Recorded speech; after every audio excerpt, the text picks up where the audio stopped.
કોણ સલાહ આપે છે ને એના ઉપરથી નક્કી થાય કે તમે ક્યાં છો.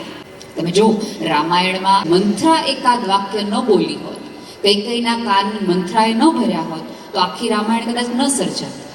હવે મંથરા જે વિચારની દાસી હતી એટલે એને વિચારે દાસી જેવા જ આવે.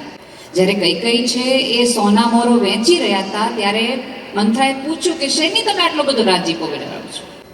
તો કૈકેયીએ એવું કીધું કે મારો રામ રાજા બનવાનો છે, એની આ વધાઈ હું આપી રહી છું.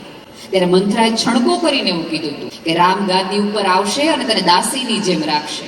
કારણ કે એ દાસી હતી ને એટલે વિચાર દાસીના જ આવે. બાકી મંથરા એમ કહી શકતા કે વાહ તારો દીકરો રામ જેવો છે, તને નાની બેન તરીકે સુમિત્રા રાખશે, તને પૂછીને રાજ કરશે. મંથરા એ પણ કહી શકી હોત, પણ મંથરા જેવા લોકો આજુબાજુ હશે ને તો દાસીપણાના જ વિચાર આવશે. હવે નક્કી કરી લેવાનું કે આપણી આજુબાજુ જે સલાહ દેવા વાળા લોકો છે એ કઈ પ્રકારના છે ને કઈ ટાઈપના લોકો.